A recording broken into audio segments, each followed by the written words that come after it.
Tonight on CTV News, crackdown on gun crime. Gun violence has no place in British Columbia. Closing the gap on gun laws, the government says the move takes aim at extortion violence. The future of the Whitecaps, at least in Vancouver, seems to be certainly in peril. As thousands of fans rally to keep the Whitecaps in Vancouver, a media report says the league is looking at the team's possible move. What is the political contribution? I'm not able to share that at this time. Countdown to the start of the World Cup. Security will be a massive cost. Why the province won't give an exact number to BC taxpayers. Good evening. Thank you for joining us. We are just a month and a half away from the World Cup, and work is underway at BC Place to get the venue ready to host 7 matches. But with all the preparations taking place, there is one huge cost that's still a mystery: security. CTV's Rob Buffum is live in Victoria. And Rob, the minister responsible was repeatedly pressed about the cost today. Jung, we are just 45 days away from hosting the world's biggest sporting event, and the Public Safety Minister, Nina Krieger, still wouldn't say what it would cost British Columbians to keep folks safe. Police officers ever to enforce an event in Vancouver, with the city hosting 7 World Cup games in June and July. The most recent estimate for the overall cost of hosting is between $532 million and $624 million. That figure was last June, however, and it went up significantly from initial estimates. It's also expected to go up again when the final figure is provided. For the security component alone, Ottawa has said it will contribute to the cost, but the public safety minister says she doesn't know how much yet, and she would not disclose how much BC is footing for security. We've had productive conversations, and we have been eagerly awaiting an update about their contribution, and we do expect that to arrive in short order. And we're 45 days out, and the fact that we don't have an idea of how this cost is going to be shared, what the cost is, I think is incredibly problematic, because that means it's likely going to be a very, very high cost that wasn't budgeted properly. Absolute boondoggle. The ballooning costs of security, the human rights violations, the hospital overruns. And I think FIFA is a test to our government at all levels. The NDP government says that it projects that hosting the World Cup in Vancouver will generate more than $1 billion in visitor spending for BC's economy. The public safety minister did meet with her Ottawa counterpart at the end of last month to underscore the importance of federal help with security funding, and as we've noted, is still waiting on a final commitment. The province has said its final estimate for hosting the 7 World Cup games will be announced near the end of spring. The World Cup itself starts on June 11th in Mexico, so the clock is definitely ticking on this one. An interesting side note, during the scrum today, the public safety minister was asked about rumors that the head of FIFA would require a motorcade when he's in Vancouver. She said decisions like that would be up to the integrated safety and security team and what was in the best interests of British Columbian safety. Mijun. So still plenty of unanswered questions. Thank you, Rob.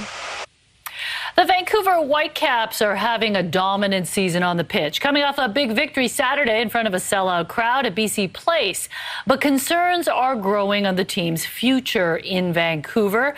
CTV's Kevin Chirac joins us now with more on this. Kevin, uncertainty has been swirling around the team for quite a while now. So what is the latest? Mijung, not something Caps fans want to hear. A new report out today confirming talks of the Whitecaps potentially leaving for Las Vegas. The article released today in The Athletic by Paul Tenorio and Tom Bogert, citing anonymous sources. The article references a special committee of Major League Soccer owners who met earlier this month to discuss the future of the Whitecaps and the possibility of relocation.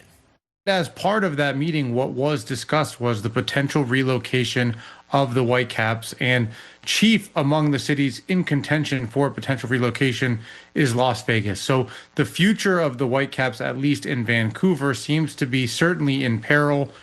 Tenorio says Phoenix was also discussed as a relocation option. This comes as fans have started holding Save the Whitecaps rallies outside BC Place. The team releasing a statement on its website, saying it remains the strong preference of this ownership group to find a solution in Vancouver. If there is a local ownership group with the vision and resources to chart a path forward, we urge them to come forward. The team adds that since they were listed for sale in December 2024, more than 100 parties have expressed interest, but to date, no viable offer has emerged that would keep the club in Vancouver. This comes as the team has perhaps never been better, and momentum for the sport is expected to hit a high, with Vancouver set to host the World Cup in less than 2 months. Mija. Thanks for this, Kevin. To breaking news now. The Homicide team is in Langley tonight after 2 people were found dead. Lauren Pullen is following this in the Breaking News Center. What's the latest, Lauren? Mijang, RCMP were called to a rural area of Langley shortly after 11 this morning for a report of a suspicious incident. And when they arrived to the 21,000 block of 16th Avenue, they found 2 bodies. The area is now taped off as police investigate. And while no details have been released on what happened, Mounties confirm the Homicide team was called in to take over the case. Anyone with information is asked to contact IHIT. Meech. Thanks for this, Lauren. In the battle to curb extortion-related gun crime, the BC government is touting provincial legislation that is set to take effect in the fall. But there is skepticism it will make a dent in the shootings that have been terrorizing mostly South Asian-owned businesses for months. CTV's Shannon Patterson has the story.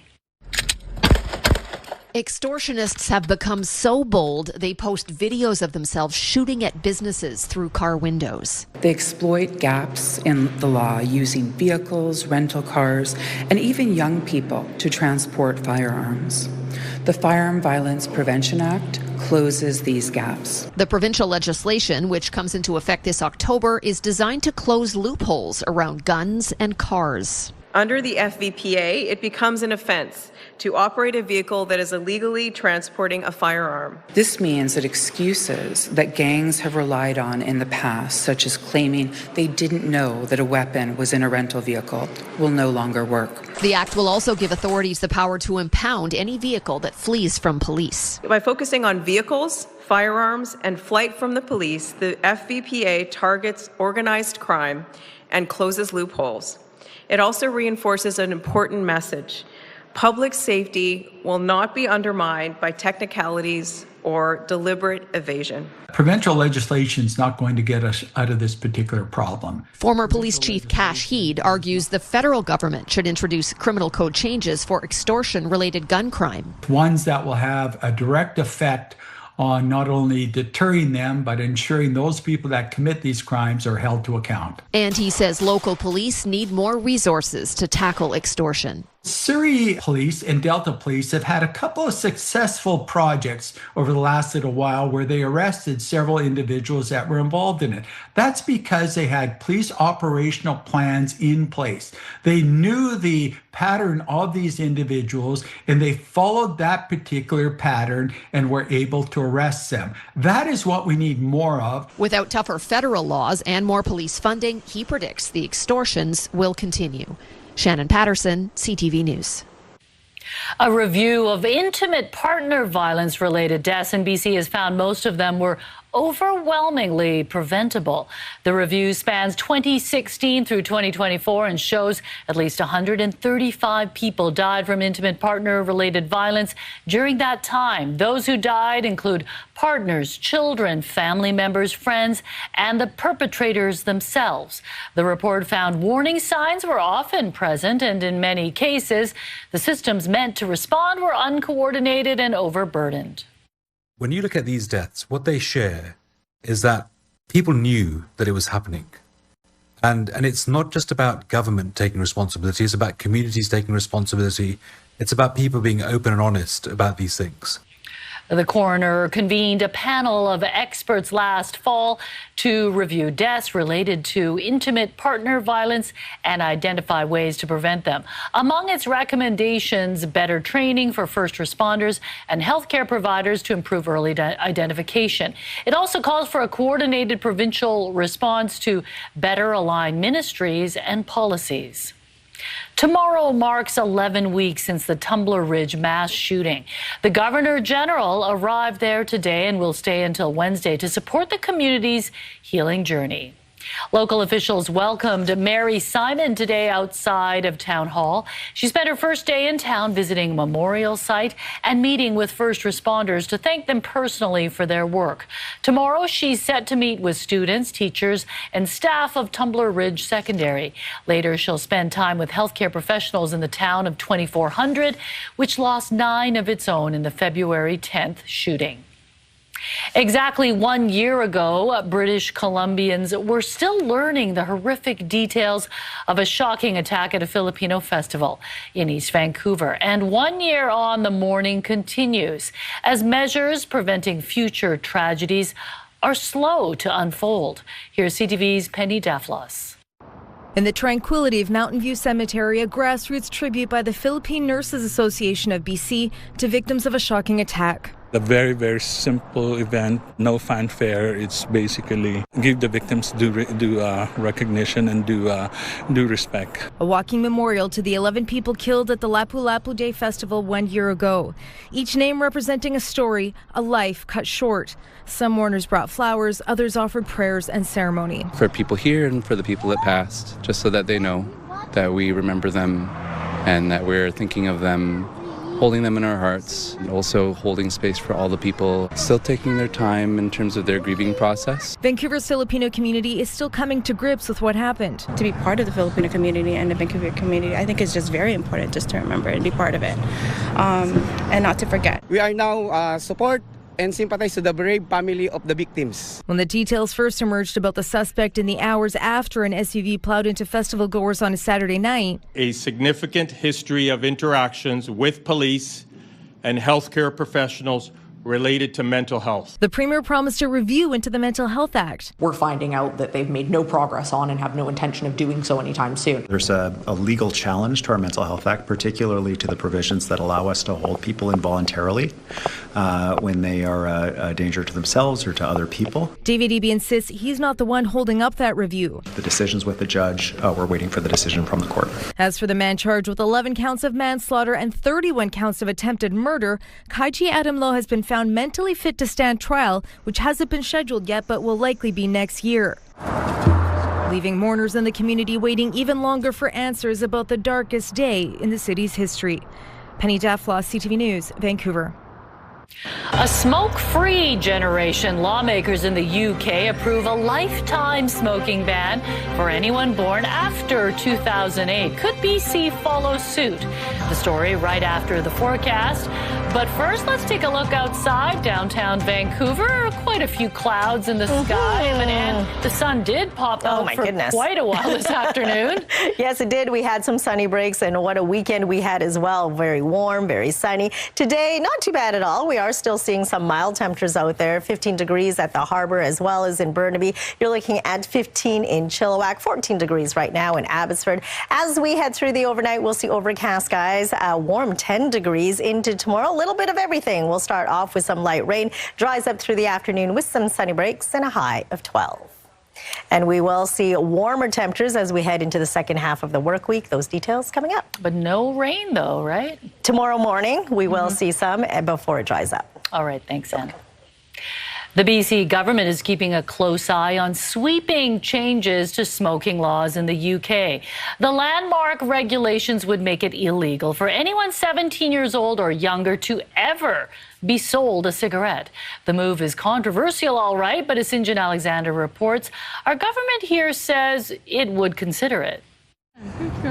If 5-month-old Olivia were living in the UK and not Vancouver, thanks to a new law, she would never get her hands on a pack of smokes legally, no matter how old she gets. And her parents are all for it. Yeah, I totally agree. I mean, I don't smoke. I don't want my kids to smoke either. The UK's new and bold smoking law will make it illegal to sell cigarettes to anyone born on or after January 1st, 2009. And that's for life, meaning an entire generation and so on can't be sold smokes legally, no matter how old they get. I think it's a really good idea, and then teenagers will never start to smoke. And I hope it sticks. The benefits are obvious. Everyone knows smoking is bad for you and puts a huge financial strain on healthcare.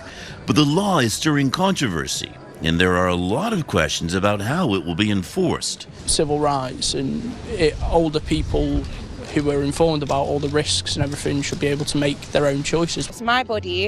If I want to smoke, I can smoke. Even so, it certainly caught the attention of the BC government. Yeah, you know, I've been watching with great interest how they're looking at that. Remember, they've been fighting big tobacco in court and have been trying all kinds of ways to get people to quit. Banning the sale of cigarettes to one age and then having that age increase every single year is a way to move forward, then I'm sure going to consider it. Peer pressure exists, and that's how it starts. The UK's tobacco and vapes bill is expected to become law this week. If it achieves its goal of 1.7 million fewer smokers, look for BC to have an entire generation butt out too. St. John Alexander, CTV News, Vancouver. The province is facing a court challenge over its approval of the Prince Rupert gas transmission pipeline. It seems like this government is bending over backwards to seemingly break their laws to push this development forward. And so we're here to stand up for British Columbians, for our watershed and for our communities, to say, if you're going to build something, then follow the law. A coalition of community and environmental groups is challenging the province's decision to deem the pipeline, quote, substantially started. That allows a project to move ahead under a 2014 environmental assessment that came with a 2024 deadline. Opponents argue the assessment no longer reflects the risks to communities, salmon, or the climate. A search effort is underway in Maple Ridge, where Mounties say a man may have fallen into the Fraser River this morning. RCMP officers were called to River Road near the Port Haney Wharf around 10:30 this morning after a man reportedly fell into the water and did not resurface. The rescue effort expanded to include an RCMP boat and helicopter, firefighters, paramedics, and search and rescue crews. The road to Port Haney Wharf was closed for hours, reopening around 4 this afternoon. More questions about how a gunman got so close to Donald Trump at a gala dinner on the weekend, also coming up. The helicopter range is always something we have to take seriously. Dramatic rescue of an injured sailor on the high seas, more than 300 kilometers off the coast of Vancouver Island. When CTV News at 6 continues, stay with us.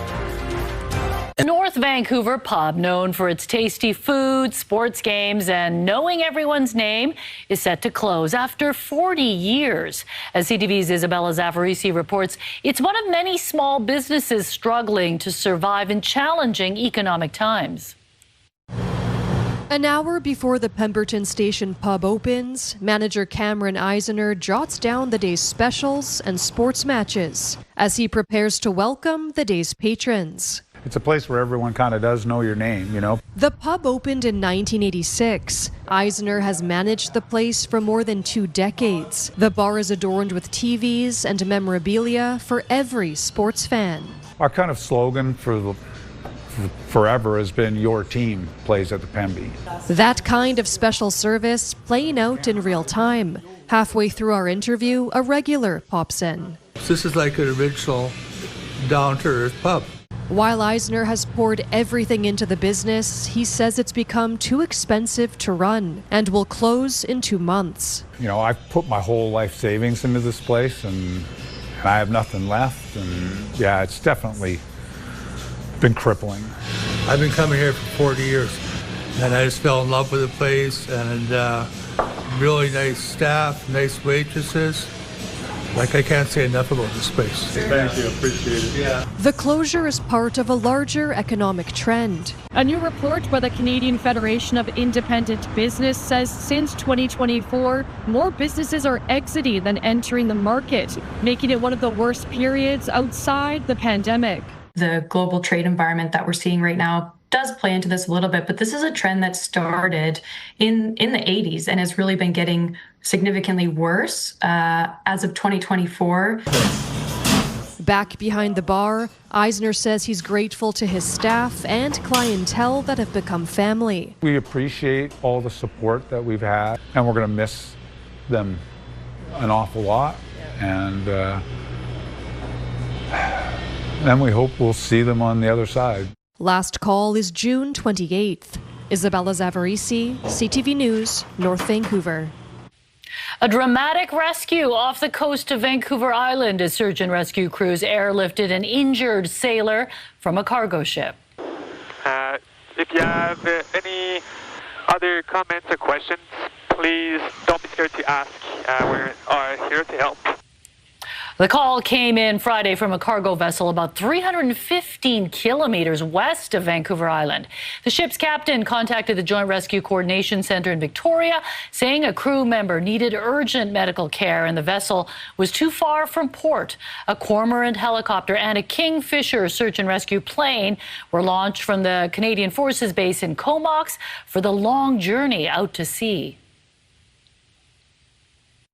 250 nautical miles is probably the limit, depending on the weather and wind. So this was within the comfort zone. That's where we always send a top cover airplane as well. But this is not for the faint of heart at 170 nautical miles. But when we're getting above 200, we're now getting into the situation where it has to be a pretty quick on-scene time and then to get back.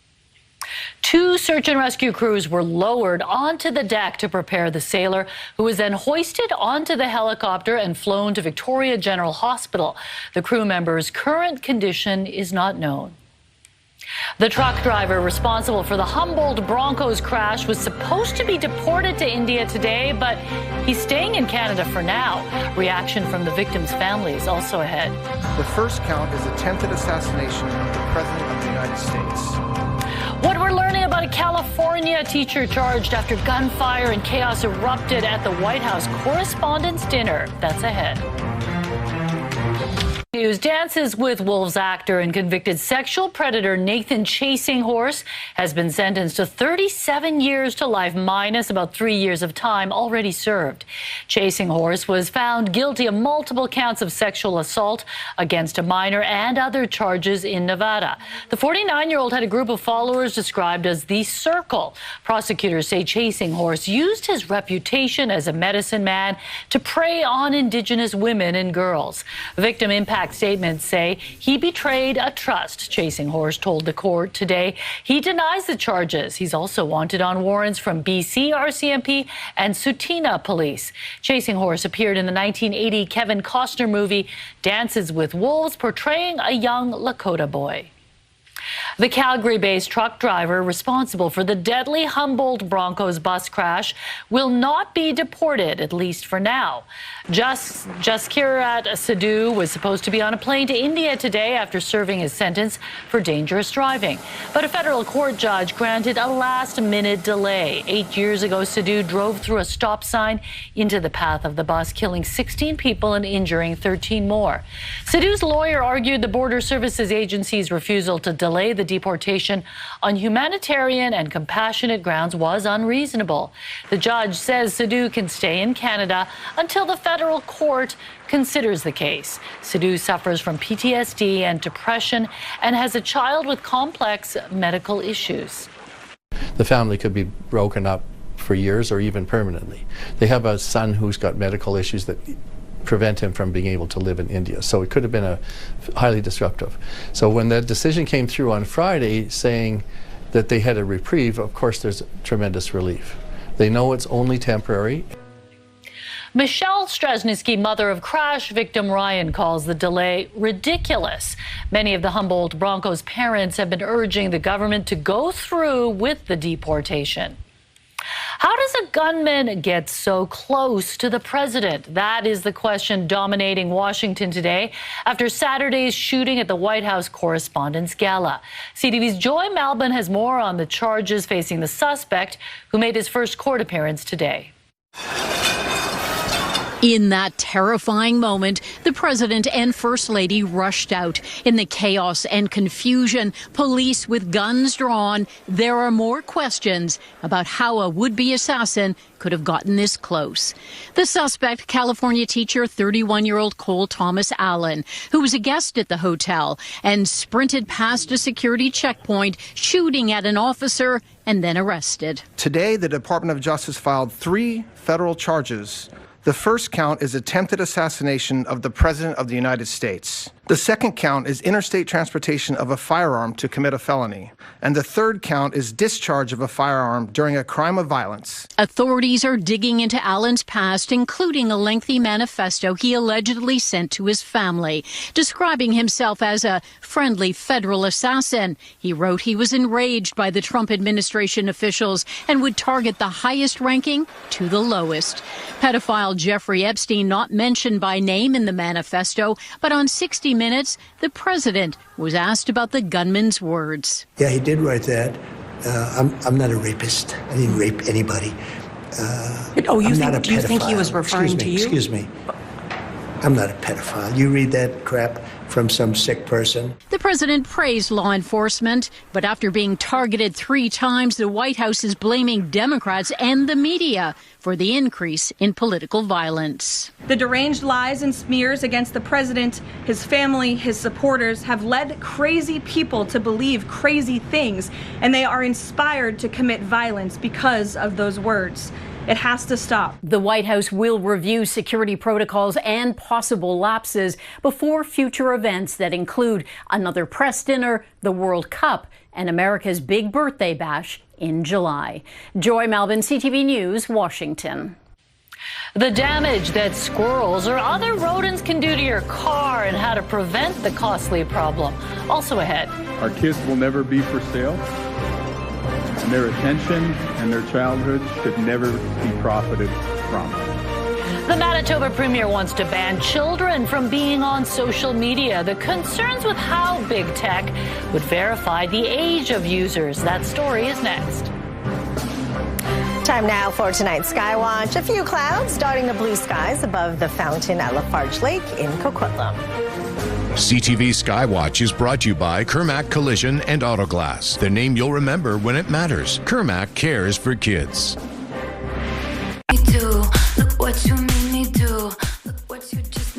Taylor Swift is taking legal steps to protect her voice and image, filing new applications with the U.S. Patent and Trademark Office as concerns grow over AI misuse. The filings, similar to a move by actor Matthew McConaughey, aim to guard against unauthorized AI recreations of her voice and likeness. They cover specific phrases and imagery tied to Swift's brand, potentially giving her more control if they're used without consent. Experts say it's part of a broader push to close legal gaps as AI-generated content becomes more common.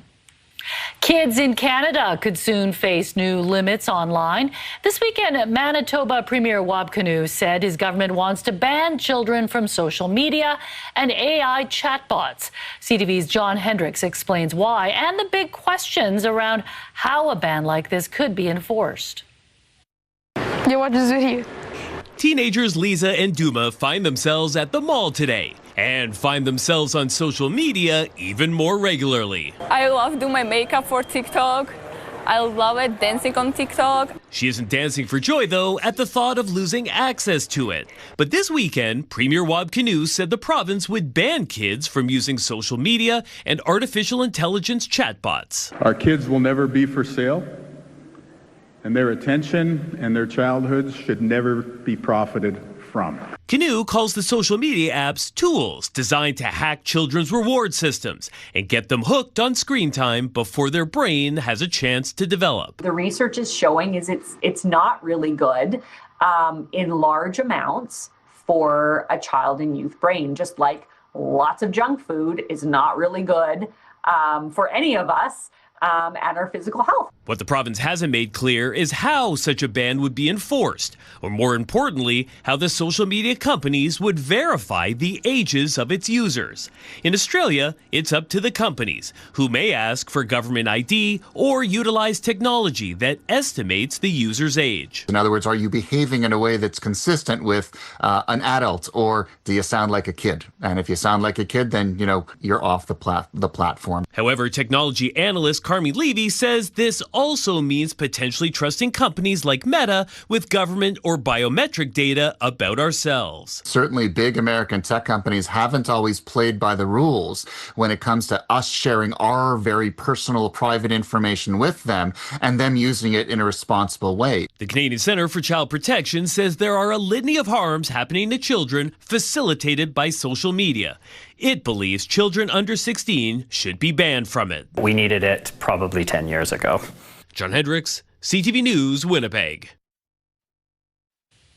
A sure sign that spring is in the air. A couple of young black bears at the Oregon Zoo are welcoming the season by making a splash.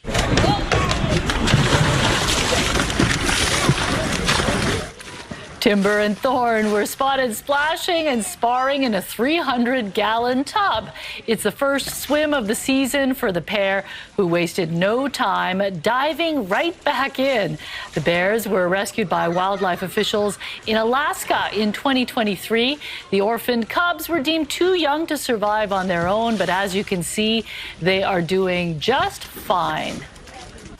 They're really invigorated by that water, just like you were at the beach this weekend, yes, right? Went in for a cold plunge. Wow. It was fantastic, nice and warm. And yeah, we did it twice, just like the bears as well. We were splashing around. It was a fantastic weekend, very warm, a little bit different today. We are seeing mostly cloudy skies out there, all because of this weak system pushing its way in, bringing us the cloud coverage. And yes, finally bringing us some much needed wet weather. So overnight, things do cloud over. Into tomorrow morning, we will see some light rain for your morning commute, continuing through the early afternoon hours, slowly drying up by tomorrow evening with a few sunny breaks in there as well. But after today, things really start to warm up with this ridge of high pressure pushing its way in from the southwest, and then it'll bring us temperatures well above seasonal, close to the 30s, believe it or not, for inland regions. For tomorrow, though, you're going to see a mix of sun and cloud for the southern interior. Your provincial forecast at the bottom of your screen. Mix of sun and cloud for Port Hardy tomorrow, 12 degrees, 15s for Campbell River and Comox. For the South Island, you're looking at sunny breaks for Tofino and Port Alberni, temperatures between 14 and 17. Few scattered showers to start off the day for Nanaimo at 15 degrees. Southern Gulf Islands and Victoria, you'll see a mix of sun and cloud with temperatures between 13 and 14. For the Sunshine Coast, showers and 14. Same story up the Sea to Sky Highway for Squamish at 15 degrees. A few breaks for Whistler with a few showers as well. And for us across the Lower Mainland, starting off wet, drying up through the afternoon. Temperatures between 13 and 15 degrees, and then it warms up. Temperatures between 16 and 21 for Wednesday under mostly sunny skies. Mix of sun and cloud for Thursday and Friday. Look at Saturday to kick off the weekend. We're looking at temperatures between 19 and 24 degrees inland for the BMO Vancouver Marathon on Sunday. Inland temperatures could reach 27 degrees near the water at 24, and then cooling down for Monday, but still above seasonal temperatures in the low 20s. Yeah, that looks more like a late May or June forecast. Yeah, an early summer forecast, definitely. Yeah, so. It's going to be toasty for those runners. Hydrate. Yes. Right? All right, thanks, Anne. Well, FIFA FanFest will offer dozens of free concerts this summer. We'll tell you which artists will be taking the stage. Also ahead. It's been a lot of money, a lot of time, a lot of inconvenience. It can be a costly mess if rodents decide to make themselves at home in your car. What you can do to try to keep the little animals away. That's ahead.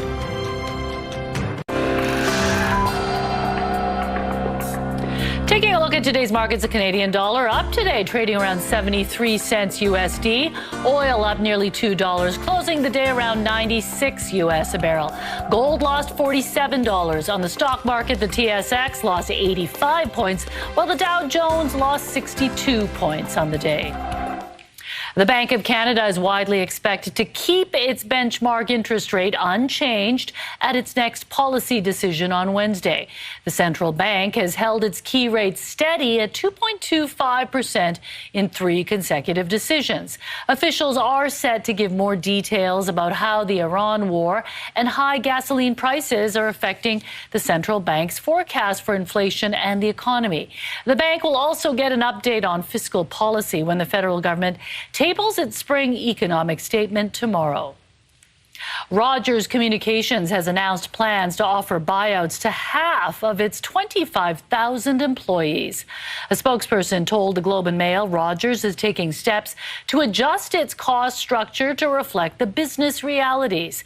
The voluntary buyouts will be offered across a number of business divisions, but the company says on-air talent, Sportsnet employees, and unionized staff are ineligible for the offer.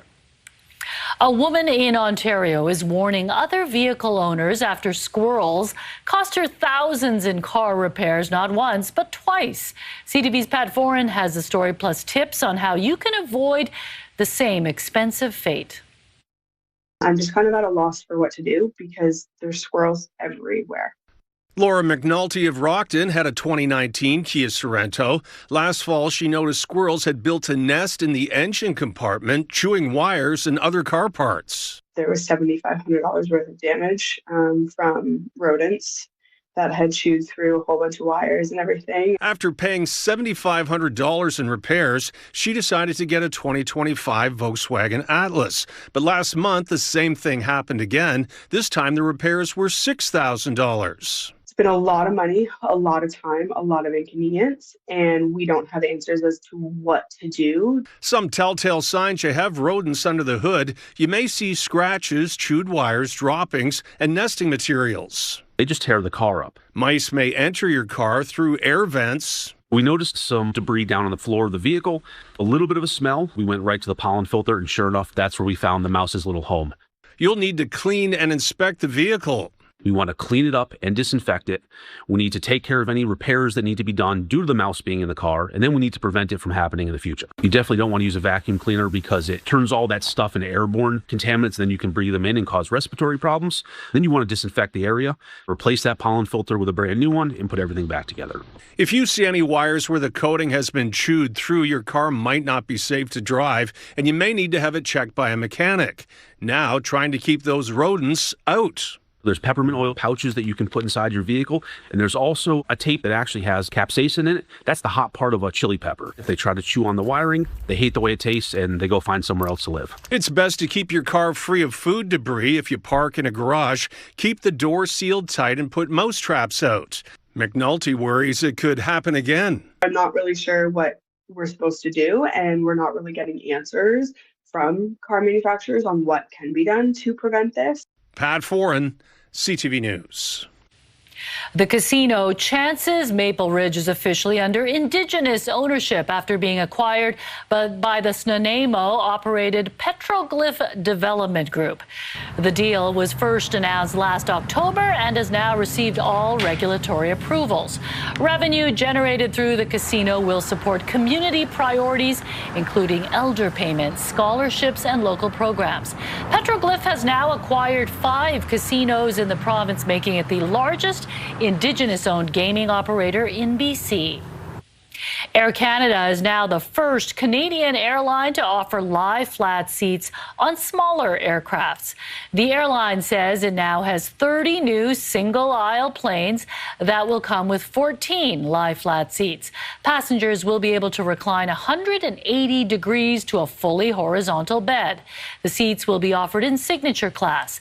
These new aircraft will also be capable of flying longer routes. The airline says the planes will become a staple on key North American transcontinental markets. A towing company gets plenty of attention after giving a helping hand to a moose trapped in ice. That's still ahead tonight. Plus, 5 alive. Adam finds out why the owner of a local vineyard is calling this a 1 in a million arrival. Next on the Sawatsky Sign Off. Right now, here's a preview of your morning, Vancouver. Is the Prime Minister about to hit pause in trade talks with the United States? Mark Carney says he's ready to do that. Tuesday on Your Morning Vancouver, the latest on the trade war and what comes next. Plus, a closer look at the difference the Workout to Conquer Cancer has made as it marks its 10th year. We'll see you in the morning.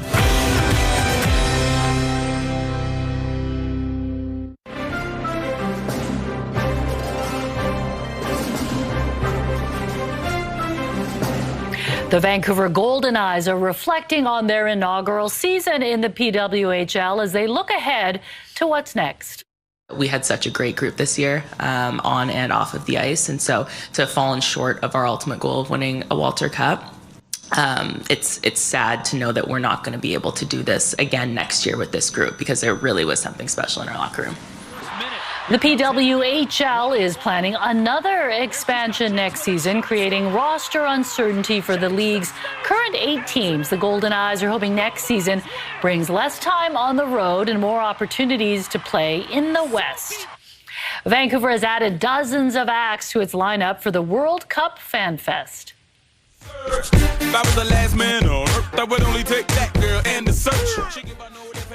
Cardinal Official is one of the artists you can see live for free as part of the big FanFest. Big names like Colin James and the Sheepdogs have also made the list. The announcement comes weeks after the first major acts were announced, including Motley Crue, the Arkells, and Flo Rida. The FanFest will take place June 11th through July 19th. And given how much concerts cost, it's nice that people can see so many of these artists for free. And there's going to be 2 stages out at Hastings Park. So a great opportunity for the artists, too. Okay, only in Canada, a tow truck driver answers a call for a moose. A Saskatchewan driver made an unusual pit stop after spotting a moose stuck in a frozen ditch yesterday. Rebel Towing says one of their drivers was on his way to a job when he saw the animal and couldn't just drive by, so he strapped it in with a harness and lifted the moose out of the ice and onto the flatbed. From there, it got a ride to a nearby farmyard and even a blanket to warm up. Not your typical tow, but a pretty Canadian one. Yeah. I would try and load it in my car if I could, but I wouldn't be I would have just driven it home, not to the farm. Warm it up by the fire. Yeah, their legs are fairly long. Okay, we'll get to the Sawatsky sign-off in a moment. First, Lauren, what's coming up tonight? Only young whale watchers are flocking to some Vancouver beaches right now as a gray whale has been spotted swimming pretty close to shore. And, well, it is an amazing sight. There are some warnings tonight over its safety. And will Vancouver see a fireworks show this summer? The park board is voting tonight on giving the green light for a one-night-only fireworks event at English Bay after the celebration of light was canceled for this year.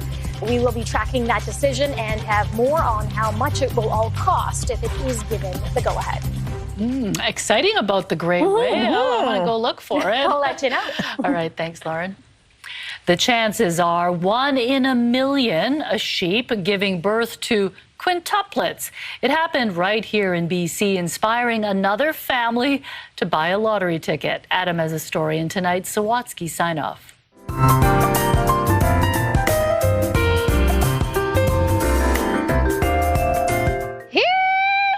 If this were a normal day, the first ewe to answer Ashley Rose's call would be Abigail. And she just wants her face rubbed and her ears scratched. But this is not normal. Abigail's not here. And that other sheep? He doesn't look as impressive when he's all shaved down. He's usually sporting the puffy hairdo that earned him his name.